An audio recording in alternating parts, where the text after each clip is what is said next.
Porter is sitting down with a CBS News affiliate. They're talking about redistricting, the congressional redistricting that Gavin Newsom is pushing, and talking about how that impacts Porter's attempts to win over voters who might have voted for Donald Trump. The reporter, whose name is Julie Watts, asks, what do you say to the 40% of California voters who you'll need in order to win who voted for Trump? Fair question.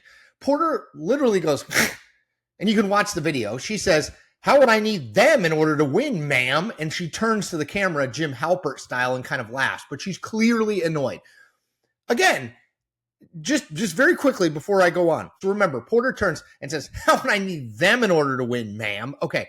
Then the interview goes on, and Porter again interrupts and says, she's kind of grabbing for her mic. She says, I don't want to keep doing this. Not like this. I'm not with 7 follow-ups to every single question you ask. I don't want to have an unhappy experience with you. And I don't want this all on camera. Now, I will note, Porter didn't end the interview, to her credit. She continued on, and the whole thing went for about 30 total minutes. But my gosh, it's a bad look for her. You are running to be the governor of the most populous state in the country. So it's like, I don't take his word solely for it, but it's at least interesting in the context of all of this other stuff. So what does this matter? I think it speaks to temperament and tone. A bunch of Porter's opponents, Democratic opponents for the California governor's race came out including Antonio Villaraigosa, basically saying, like, if she can't take questions like this, how is she going to run our state?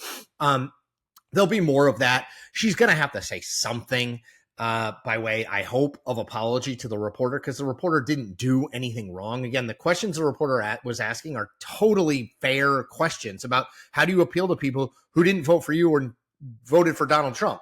Fair question. What I think, I think two things. One, I think this is not a first-time occurrence for Porter. She is someone who has this reputation of being difficult.